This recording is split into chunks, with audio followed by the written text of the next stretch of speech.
राग रामकली महला पहला घर पहला।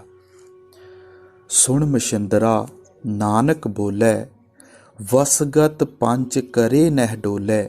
ऐसी युगत जोग को पाले, आप तरह सगले कुल तारे।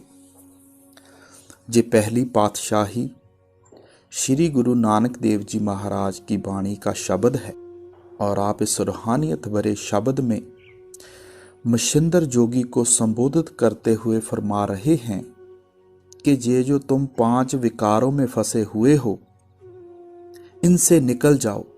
अगर इनसे निकल जाओगे तो तुम्हारा मन स्थिर हो जाएगा।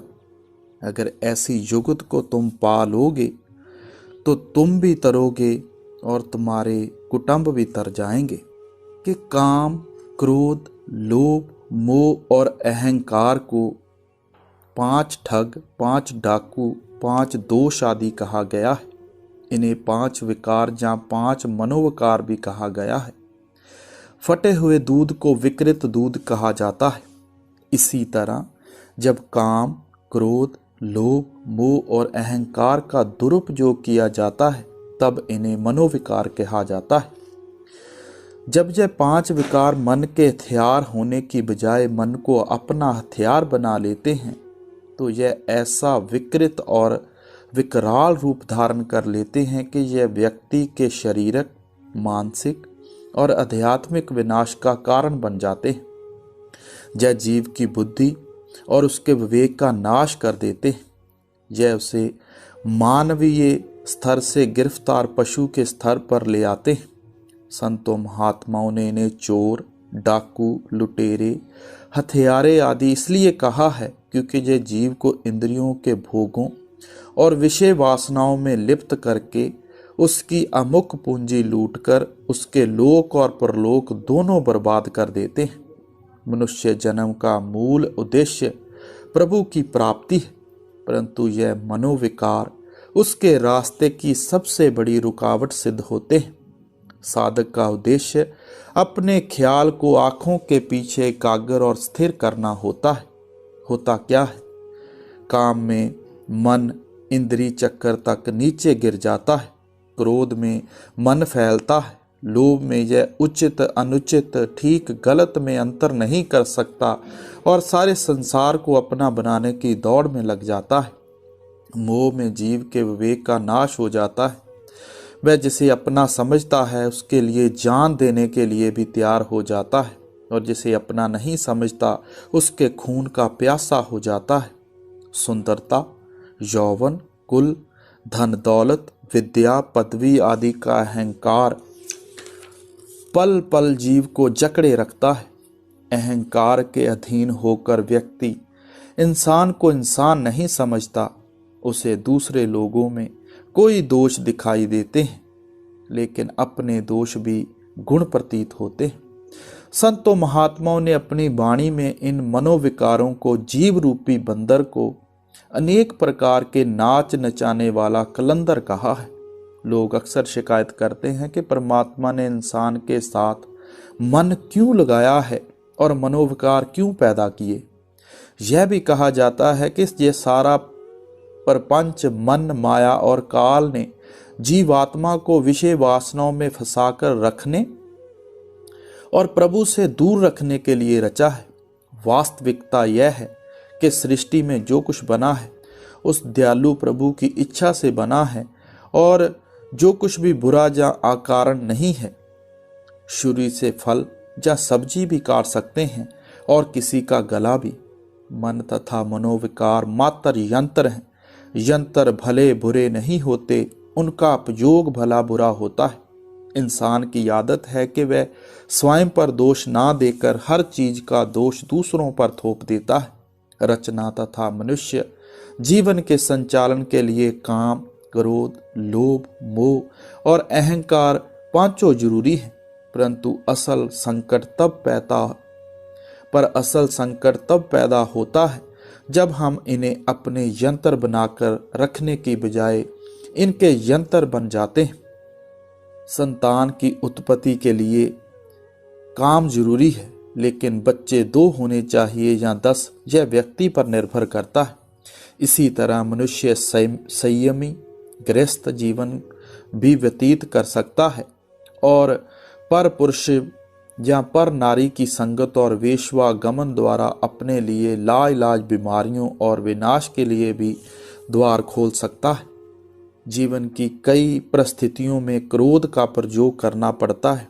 माता पिता, अध्यापकों तथा गुरुजनों को बच्चों, विद्यार्थियों और शिष्यों के सुधार के लिए क्रोध का प्रयोग करना पड़ता है। एक महात्मा कहते हैं कि माता पिता और संतों महात्माओं का क्रोध गर्म पानी के समान होता है, जो अग्नि को शांत करने का कार्य करता है। भाव यह है कि उनका क्रोध अहम और स्वार्थ से मुक्त होता है। यह हानिकारक नहीं बल्कि लाभदायक होता है। परंतु विकृत क्रोध व्यक्तिगत, सामाजिक, धार्मिक तथा अंतर्राष्ट्रीय वैर विरोध, जंग और विनाश का कारण बनता है। लोभ, विद्या, काल तथा सदाचारिक गुण ग्रहण करने के लिए भी किया जा सकता है और अनेक प्रकार के गलत ढंगों और कुकर्मों द्वारा धन संपदा तथा राजपाट हथियाने के लिए भी। मोह माता पिता को संतान तथा मित्र संबंधियों के लिए बड़े से बड़ा बलिदान करने की शक्ति प्रदान करता है, परंतु यही मोह विकृत रूप धारण करके व्यक्ति के विवेक का नाश कर देता है, जिसके कारण उसका हृदय कठोर हो जाता है और वह अज्ञानता के अंधकार में खो जाता है।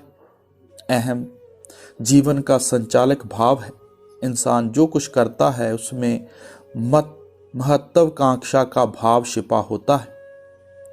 अहम सदाचारिक और परमार्थी उन्नति का साधन भी बन सकता है, मगर विकृत रूप में अहम जीव के परमार्थी गुणों के विनाश का सबसे बड़ा कारण सिद्ध होता है। जैसे सुंदरता, शक्ति, यौवन, धन, विद्या, कुल, जात, धर्म, संस्कृति और राष्ट्र के अभिमान का रूप धारण करके इंसान की इंसानियत को ही खत्म कर देता है। संत महात्मा समझाते हैं कि सच्चे परमार्थ और मनोविकारों का दिन और रात जैसा संबंध है। जिस तरह दिन और रात इकट्ठे नहीं हो सकते, उसी तरह इन विकारों में ग्रस्त जीव के लिए ध्यान को अंतर्मुख करके प्रभु भक्ति में लीन कर सकना कठिन ही नहीं असंभव है। साधक अपना ध्यान आंखों के पीछे एकाग्र करना चाहता है, मगर यह मनोविकार बार बार इसे इंद्रियों के घाट पर खींच कर ले आते हैं। इसलिए इनसे छुटकारा पाए बिना मुक्ति का प्रश्न ही पैदा नहीं होता। संतों महात्माओं ने इन विकारों से जीव को छुटकारा पाने के लिए 3 उपाय बताए। पहला उपाय पूर्ण साधु की संगत है। पूर्ण साधु के संगत में पहुंचकर जीव को अपनी असल मनोदशा का पता चलता है। साधु की संगत में जाने से पहले जीव को मनोविकारों के विनाशकारी प्रभाव का ज्ञान ही नहीं होता। जब हमें रोग का पता चलता है तब हम उसका इलाज भी करते हैं। यह इलाज 2 तरह का है। संत महात्मा समझाते हैं कि हमें शील, क्षमा, संतोष, विवेक और नम्रता आदि गुण धारण करने चाहिए। संत महात्मा साधक को सदाचार पूर्ण जीवन व्यतीत करने का उपदेश देते हैं। वे उनके सामने पर नारी या पर पुरुष की संगति से दूर रहने का आदेश करते हैं। वे साधक को दूसरों के प्रति क्षमा भाव रखने का भी उपदेश देते हैं। इसी तरह जब साधक संतों के बताए हुए नियमों के अनुसार हक हलाल की कमाई के नियम पर चलता है तो अपनी कमाई संगत में बांटकर खाता है, तो धीरे धीरे उसके मन में लोभ के स्थान पर संतोष आना शुरू हो जाता है।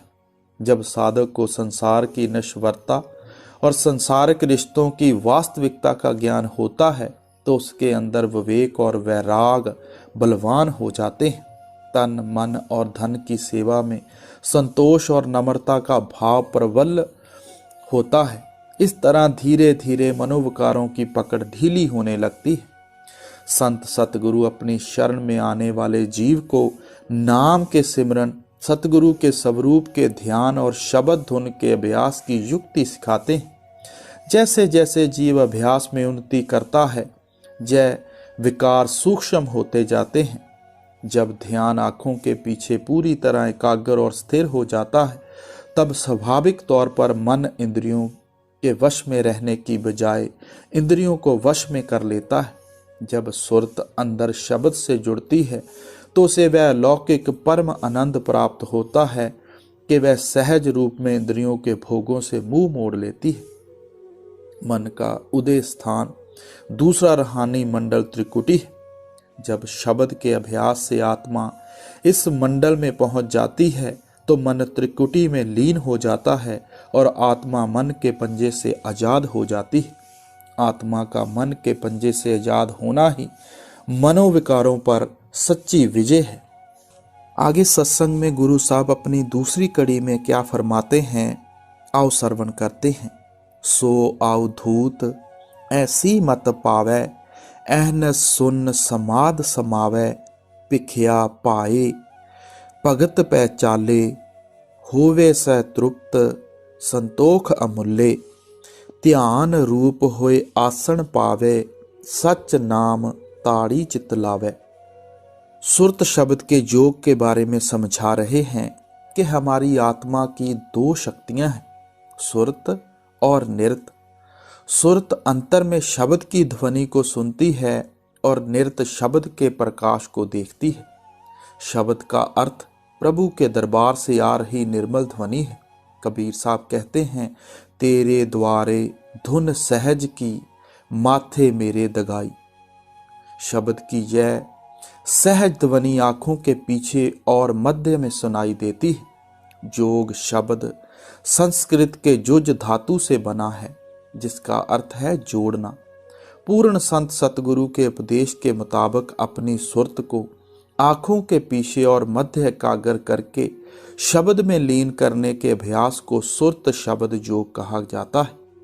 सुरत शब्द योग शब्द मार्ग, नाम मार्ग या सहज योग का ही पर्यायवाची है।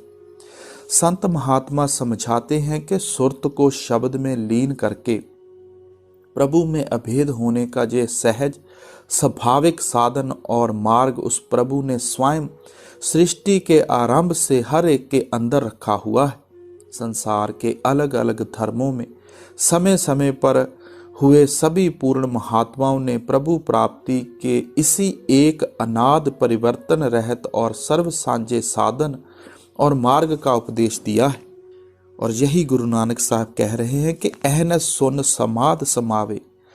जो इन 5 विकारों को त्याग कर ऐसी मत को अपनाएगा वो सुन समाध में पहुंच जाएगा। जो ऐसी भक्ति करेगा उसको संतोख आ जाएगा। संत महात्मा सावधान करते हैं कि प्रभु द्वारा अपनी प्राप्ति के लिए बनाए गए साधन को छोड़कर बाकी सब साधन और मार्ग बाहरमुखी और बनावटी हैं। सुरत शब्द योग अंतर्मुख और स्वाभाविक मार्ग है।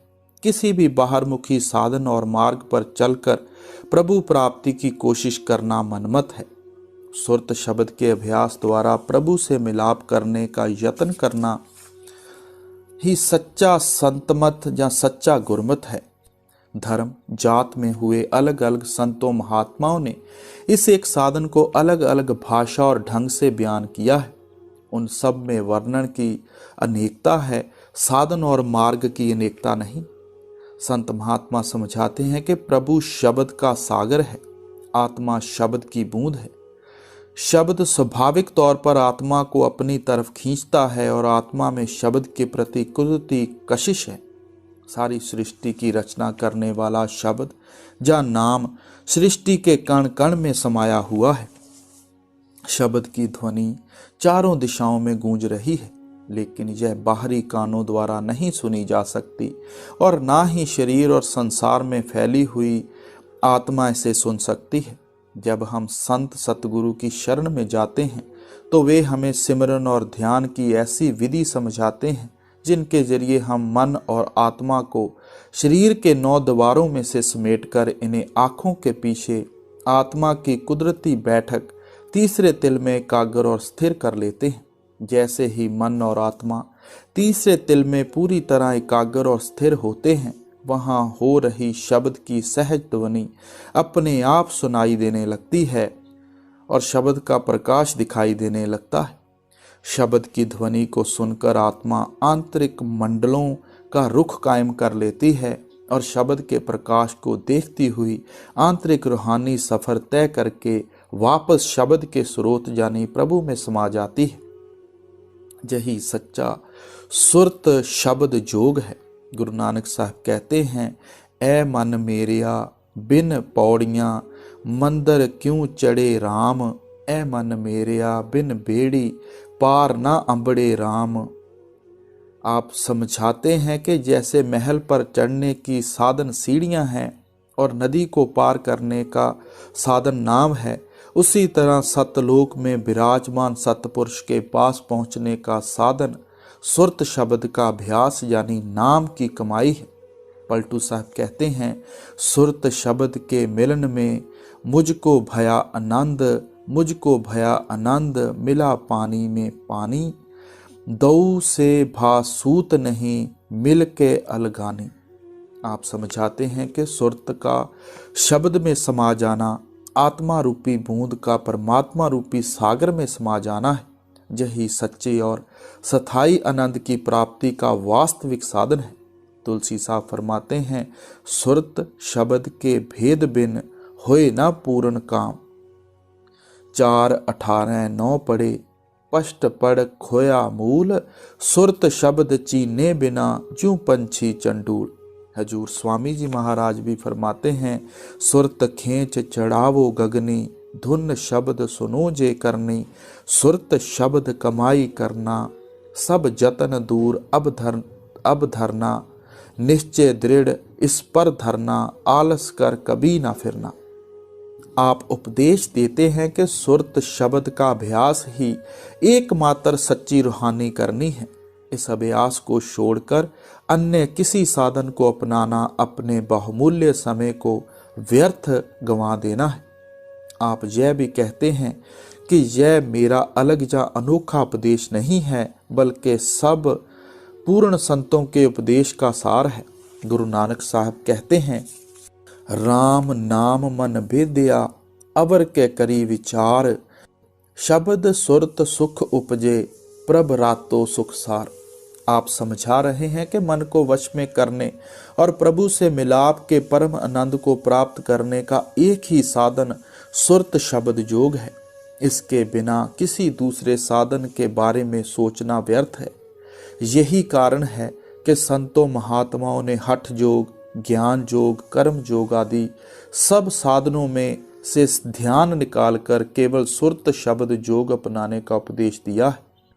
गुरु नानक साहब कहते हैं, जैसे जल में कमल निरालम मर गई नैसाने, सुरत शब्द भवसागर तरिए नानक नाम वखाने।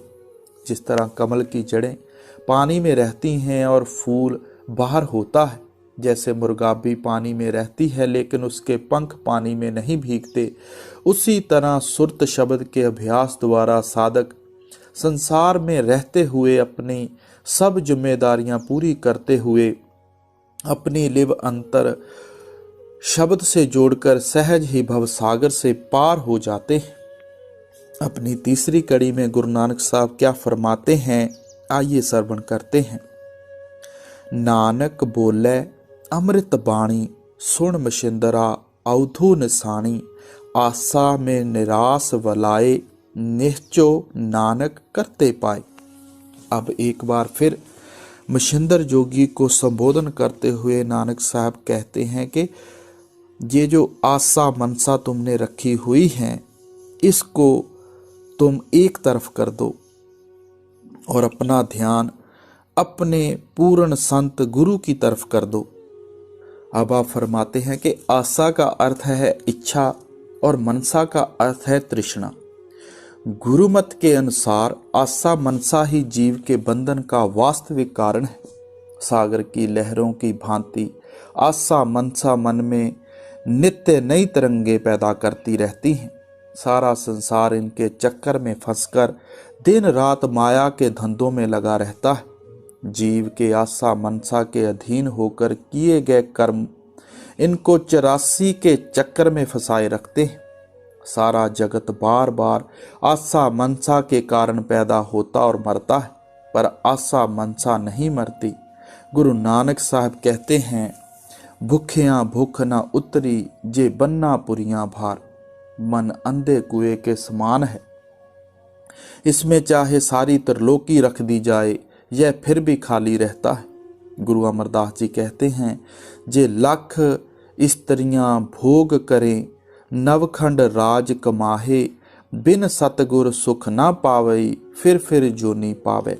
आप समझाते हैं कि इंसान को चाहे सारे संसार का राजपाट मिल जाए, सारे संसार के भोग पदार्थ मिल जाएं और सैकड़ों सुंदर स्त्रियों का साथ प्राप्त हो जाए, फिर भी इसकी हवस कभी पूरी नहीं हो सकती।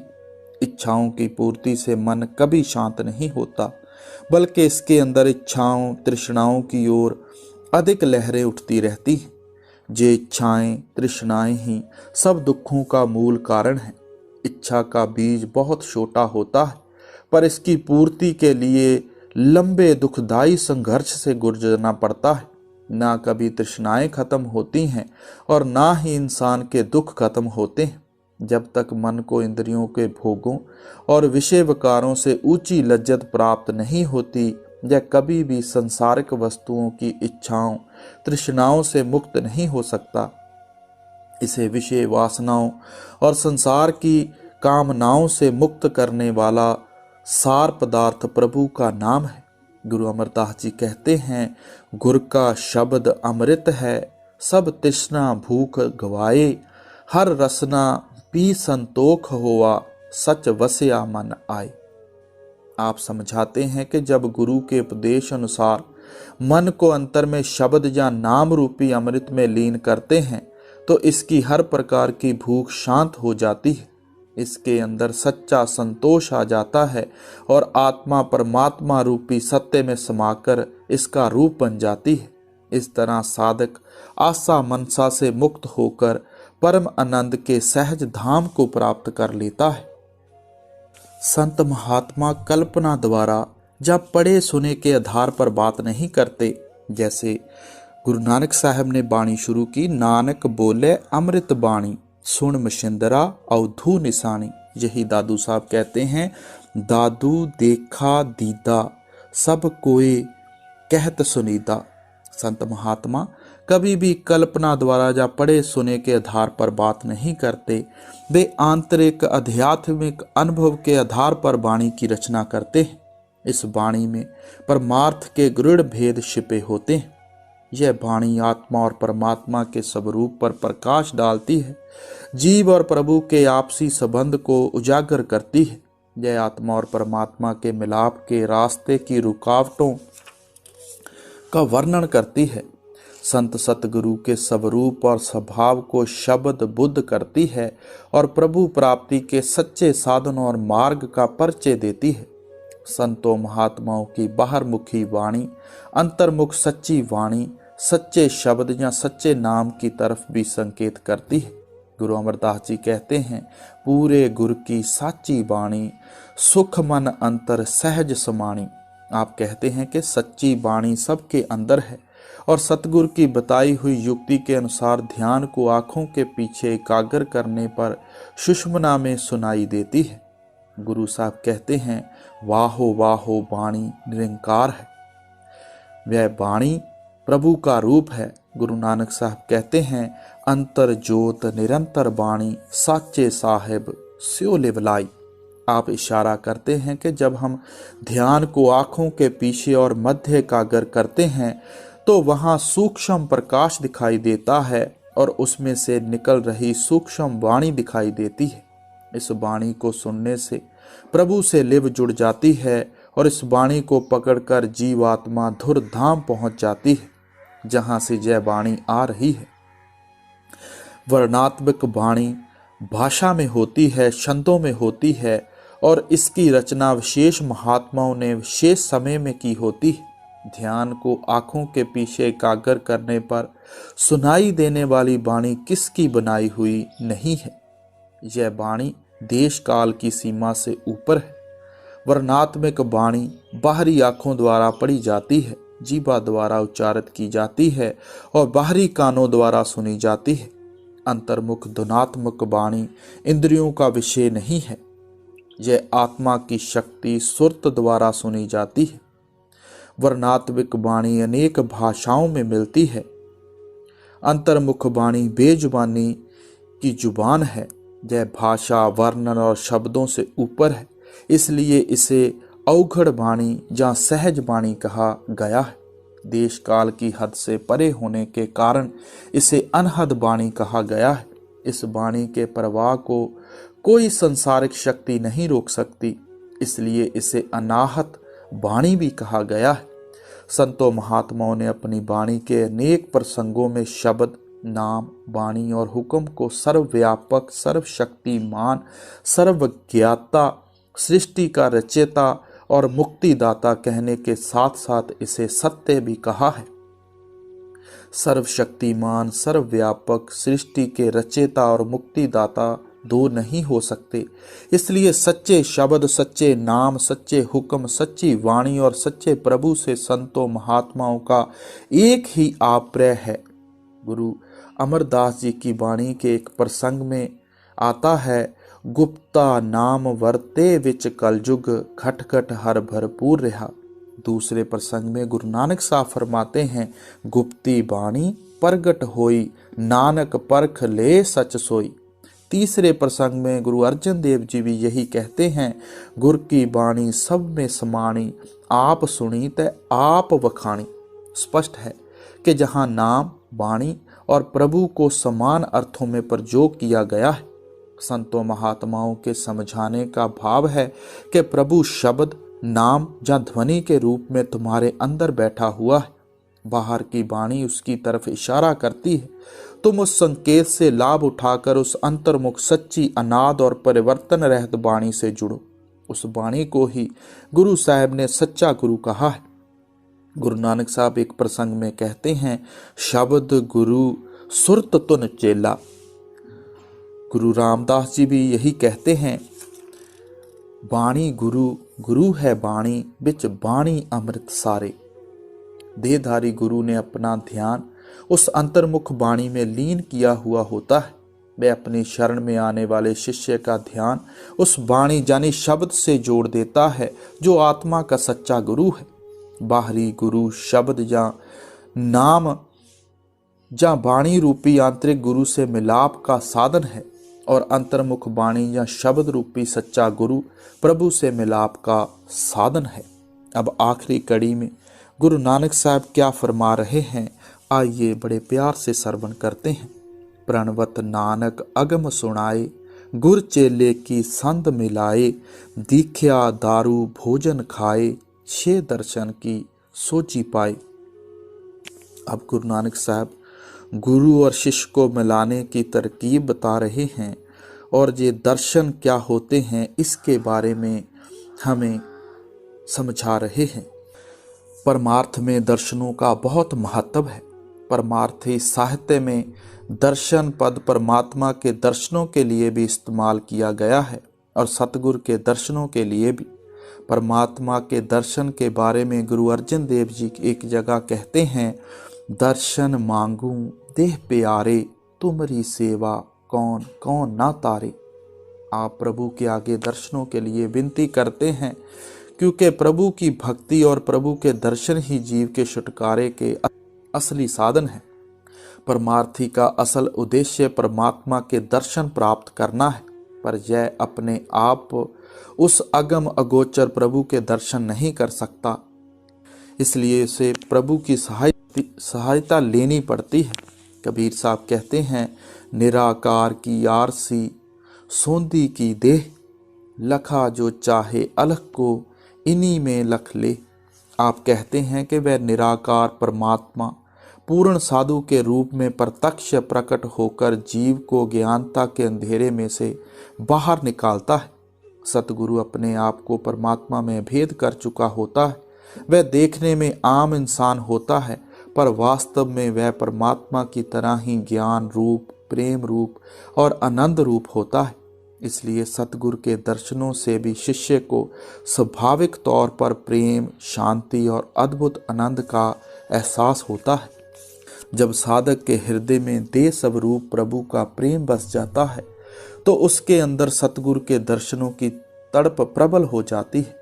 कहा जाता है कि जब किसी कारण गुरु अर्जन देव जी को अपने सतगुरु गुरु रामदास जी से बहुत दिनों तक दूर रहना पड़ा, तो आपने अपने सतगुरु के दर्शन की तड़प में यह वाणी कही, मेरा मन लोचे गुरु दर्शन ताई, बिलप करे चात्रिक की न्याई, त्रिखा ना उतरे शांत ना आवे, बिन दर्शन संत प्यारे जियो, हौ कोली जियो कोल कुमाही, गुर दर्शन संत प्यारे जियो, तेरा मुख सुहावा जियो, सहज धुन भाणी, चिर हुआ देखे सारंग पानी, तन सो देश जहां तू वसिया, मेरे सज्जन मीत मुरारे जियो, हो कोल कुमाही, गुर सज्जन मीत मुरारे जियो।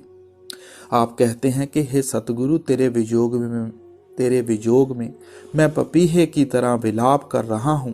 तेरे वियोग में मन की प्यास नहीं बुझती। तेरा सुंदर सुहावना स्वरूप और तेरी मधुर वाणी बार बार याद आ रही है। तू ही मेरा सच्चा मित्र है और तू ही मेरा प्रभु है।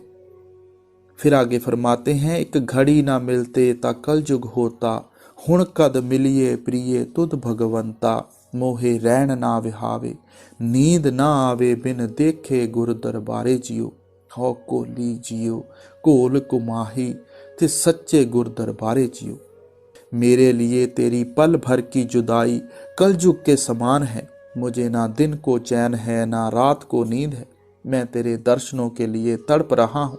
जब आपको सतगुरु के दर्शन हो गए तो फिर आपने अपनी वाणी पूरी की, भाग हुआ गुर संत मिलाया, प्रभ अविनाशी घर में पाया, सेव करी पल चसा ना बिछड़ा, जन नानक दास तुम्हारे जियो, हौ घोली जियो घोल घुमाही, जन नानक दास तुम्हारे जियो। आप कहते हैं कि मेरा परम सौभाग्य है कि मुझे सतगुरु के दर्शन हो गए। अब मैं पल भर के लिए भी सतगुरु से जुदा नहीं होना चाहता। स्वामी जी महाराज अपने शब्द गुरु के दर्शन करने आए अब दूर से में इशारा करते हैं कि सतगुरु के प्यारे शिष्य दूर दूर से उसके दर्शनों के लिए आते हैं, क्योंकि उन्हें इन दर्शनों से अपार आनंद मिलता है और उनके अंदर झूठी दुनिया के झूठे मोह की जगह सच्चे प्रभु का सच्चा प्रेम जागृत होता है। सतगुरु के दर्शन कोरा दिखावा, खाना पूर्ति या रस्म नहीं। जितनी प्रबल हृदय में दर्शनों की तड़प होती है, उतना अधिक दर्शनों से लाभ प्राप्त होता है। सच्चे दर्शन वह हैं जिसमें शिष्य विवश होकर खुद ब खुद सतगुरु की ओर खिंचा चला जाता है और उसे अपनी सुध बुध नहीं रहती। जब ध्यान हर तरफ से निकालकर केवल सतगुरु पर केंद्रित हो जाता है तो इससे शांति मिलती है। आत्मा का झुकाव अंदर की ओर होता है और परमार्थ में तरक्की भी होती है। संतों महात्माओं ने अनेक उदाहरणों द्वारा समझाया है कि जिस तरह पतंगा ज्योति की तरफ, हिरण नाद की तरफ और चकोर चांद की तरफ खिंचा चला जाता है, इसी तरह सच्चा गुरु भक्त विवश होकर गुरु की तरफ खिंचा चला जाता है। स्वामी जी महाराज की वाणी है, दर्शन करत पिंड सुध भूली, फिर घर बाहर सुध क्या आए, ऐसी सुरत प्रेम रंग भीनी, तिनकी गत क्या कहूँ सुनाए। आप कहते हैं कि सच्चे प्रेमी सतगुरु के दर्शनों से इस तरह प्रेम के रंग में रंगे जाते हैं कि ना उन्हें अपनी सुध बुध रहती है ना अपने आसपास की।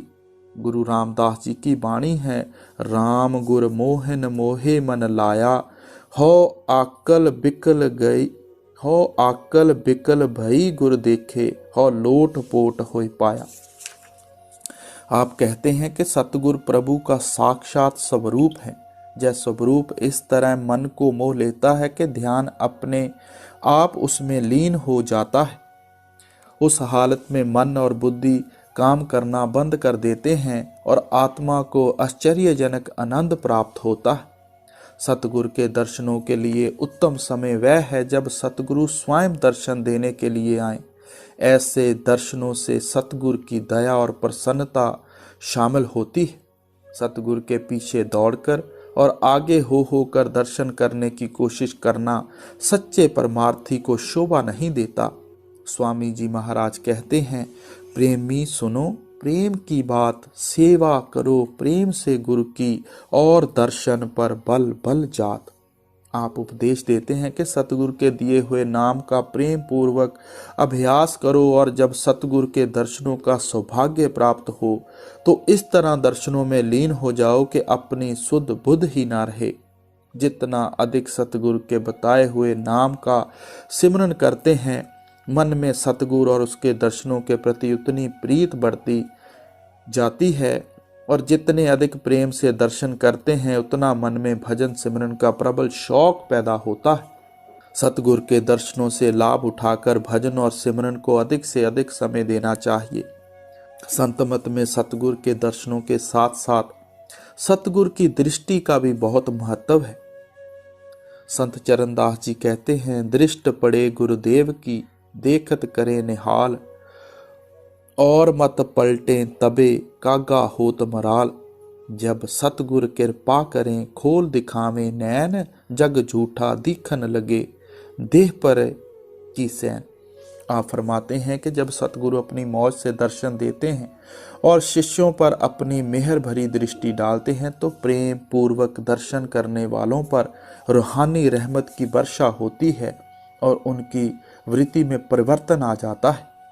परमार्थी साहित्य में सतगुरु के देह स्वरूप के दर्शनों की भी महिमा की गई है, पर ज्यादा जोर बाहरी दर्शनों को अंतर में नूरी स्वरूप के दर्शनों का साधन बनाने पर दिया गया है। स्वामी जी महाराज अपने शब्द गुरु मोहे अपना रूप दिखाओ में इशारा करते हैं कि सतगुरु के बाहरी स्वरूप के दर्शन भी धन्य हैं, क्योंकि इस स्वरूप द्वारा शिष्य को नाम का भेद प्राप्त होता है। यह स्वरूप जीव के सब संशय दूर करने और उसे सत्य का ज्ञान देने का कार्य करता है, लेकिन सतगुरु का अलख अगम नूरी स्वरूप उसे मन और माया के बंधनों से आजाद करवाकर आंतरिक रूहानी चढ़ाई में सहायता देता है। बाहरी स्वरूप आंतरिक स्वरूप से मिलाप का साधन है, आंतरिक स्वरूप प्रभु से मिलाप का जरिया है। गुरु अर्जन देव जी की वाणी है, दर्शन भेटत पाप सब नासे, हर्ष्यों दे मिलाई। आप इशारा करते हैं कि जब शिष्य अपने आप को सतगुरु के नूरी स्वरूप में लीन कर देता है तो उसके सब पापों और दुखों का नाश हो जाता है और जय स्वरूप उसे प्रभु में अभेद कर देता है। राधा स्वामी जी।